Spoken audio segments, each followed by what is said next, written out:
today's session. Today we are going to talk about structural conflict in sectors of tribal development.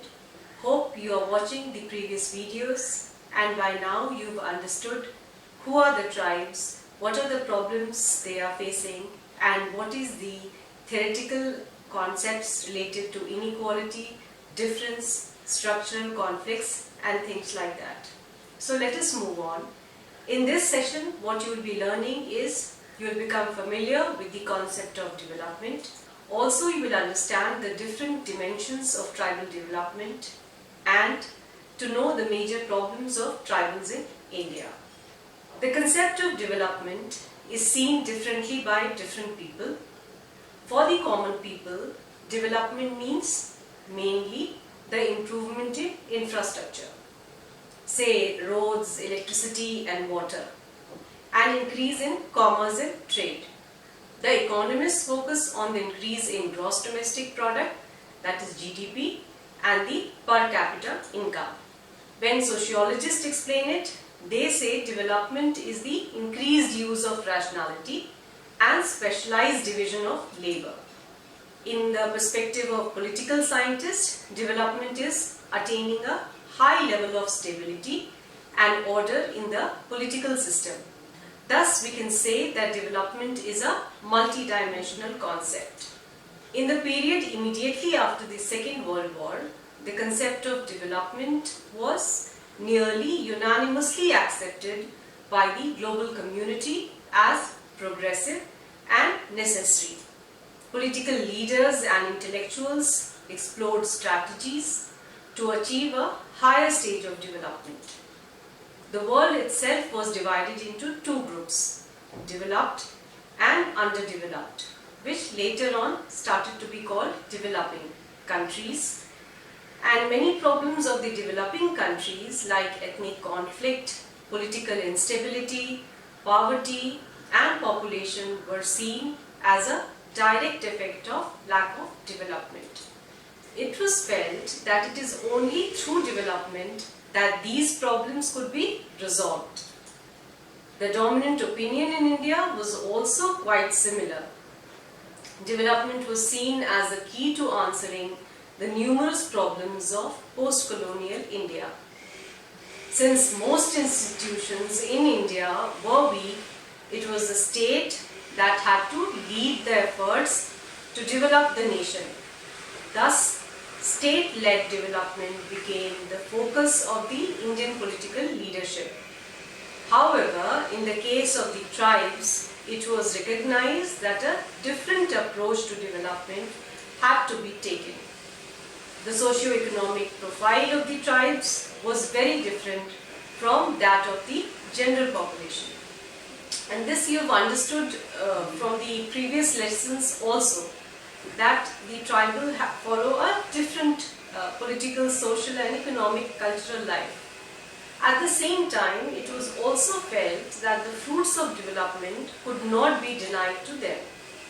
The Panchsheel advocated by Jawaharlal Nehru and Warrior Elvin was an attempt to balance between the need to preserve tribal way of life and the right of the tribes to develop. The experience of tribal development in post-colonial India should be studied with this background in mind. Now let us discuss the concept of development. In its earliest descriptions, development meant improvement in human conditions, quality of life and social well-being. Economic progress measured in terms of increase in per capita income and gross national product, that is GNP, was seen as the means to achieve a higher state of development. Thus, development and economic progress was seen more or less as one and the same. But soon it was discovered that economic progress and development did not go hand in hand. Economic development did not always lead into social development. Time and again, only elites of the society benefited from the development process. The second major challenge to the idea of development was that it was not ecologically sustainable. Modern theories of development increased humankind's power over nature and subsequently led to its ecological degradation and exploitation. Nature is a finite source, all of us are aware about it, and cannot survive prolonged decrease of its resources. Therefore, development process should take into consideration the limited resources of nature.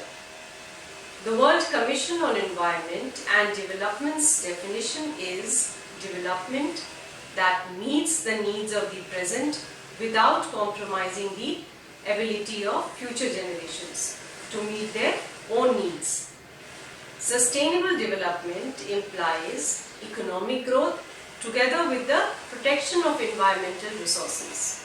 Another set of critiques of development see a relationship between development and underdevelopment. According to these critiques, notably Andre Gunder, Frank and Saumya, development and underdevelopment are sides of the same coin, one leading to another. In the capitalist system, the growth of the developed countries is based on the continued exploitation of the underdeveloped countries. They pointed out that the developing countries have remained colonies, providing for the raw materials for the developed countries in a neo-imperialist regime, and more recently a new dimension has been added to development, and what is that? Human development. According to this concept, the center of the development strategy should be the human being. The objective of human development is to create conditions in which people can expand their capabilities and opportunities. According to Human Development Report 1990, human development is a process of enlarging people's choices. The purpose of development is to offer people more options, and one of their options is access to income, not as an end in itself, but only as a means of attaining human well-being. Other options include longevity, knowledge, freedom, security, ability to participate in governance, and human rights. As per UNDP 1990 report, people cannot be reduced to a single dimension as an economic creature. The concept of development has broadened its scope from being an exclusively an economic characteristic to more holistic one, which includes social and political dimensions. However, there are significant numbers of critiques of the very concept of development itself. These critiques want to reject the concept of development in totality, while those mentioned above only advocate major changes in the way we look at the development.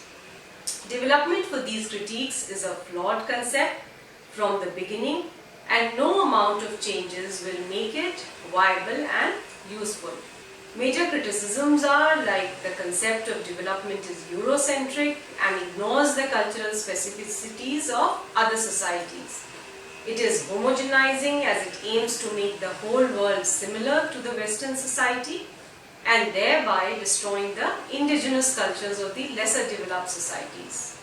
Diversity and pluralism, a precious heritage of humankind, is destroyed in the process. The second criticism is that it is elite-driven with little role for participation of the people.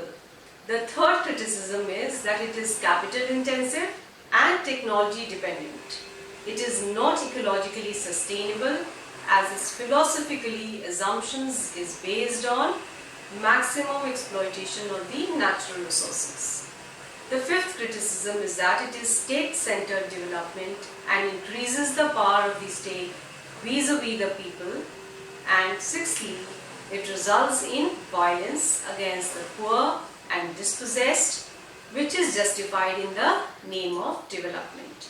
Development-induced displacement is an example of this violence. So, hope you have understood by now the major criticism of the concept of development. Now let us move on to structural constraints for development. As mentioned earlier, development is a multidimensional concept. The process of development involves psychological, social, cultural, political and economic factors. Societies and communities need to have those characteristics that will favor the development processes. Communities that lack these characteristics will experience problems in their path to development. Psychological constraints are the first constraints and which we are going to discuss. Modernization and development require a set of psychological qualities in the people. Max Weber, a sociologist, established a relation between culture, that is values, and capitalism, economic development. Weber observed that a majority of capitalists, that is large entrepreneurs and industrialists, in Germany belong to the Protestant denomination of Christianity. He established a relationship between the Protestant ethics and the spirit of capitalism which emerged in Germany. The beliefs and values of Protestantism produce a psychological condition in its members which promotes capitalism. He lists the important values of Protestantism as thrift, discipline, importance of time and hard work. David McClelland introduced the concept of need for achievement, symbolized by N achievement. The greater the development of N factor, the greater the economic development in any society. Factors such as individualism, energetic, innovative activity, drive for success and so on are high, which leads to development. In his book, The Achieving Society, he analyzes the cultural artifacts, that is folk tales, children tales and songs of various tribes of USA, and finds that those tribes that scored high on the factor also experienced higher development standards. Tribes in India have collective orientation more than an individual orientation. Their community and kinship ties may be a factor in limiting the growth of individualism and high drive for individual success. As of now, we do not have any large-scale study to prove this assertion. Tribal communities' inability to engage in modern market practices may be partly attributed to their community value orientation. Martin Oran says it is difficult to square the basic reciprocity of relations in a kin society like that of Santhal with the impersonal and contractual relations of the market. Traditional Santhal, once in the market, is too eager a buyer, too poor a haggler, and too readily drawn into a pleasant social intercourse to hold his own. This is quoted in Mandelbaum's book in 1998. However, value orientation are product of community experience with the external world and can change over time. Now talking about social constraints, the processes of development and education levels are closely related. Education levels of the population are both indicator of the level of development and a factor of development. Literary, especially women literacy, is positively correlated with variable of development such as occupation, educational level of children, health status and age of marriage.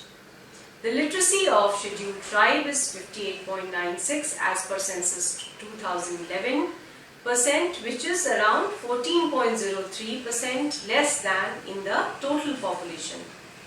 Male-female gap in literacy rate decreased from 24.41% in 2001 to 19.08% in 2011 for scheduled tribes, and for the total population it declined from 21.59% in 2001 to 16.29% in 2011. It is observed that tribes are not interested in sending their children to school. This was pointed out by Reddy in Peffer and Behera's book in 1997 and Kumkum Bhattacharya in the same book in the year 2005. Social capital and cultural capital are important social factors in the development process. According to Robert Putnam, whereas physical capital refers to physical objects and human capital refers to the properties of individuals, social capital refers to connections among individuals, social networks and the norms of reciprocity and trustworthiness that arise from them. Increased social means, increased access to social networks, which play an important role in economic and social development. Now, Pierre Bourdieu, a French sociologist, argued that above and beyond economic factors, cultural habits and dispositions inherited from the family are fundamentally important to school success. Thus, he asserted that habits and dispositions are a resource which individuals can convert to profits.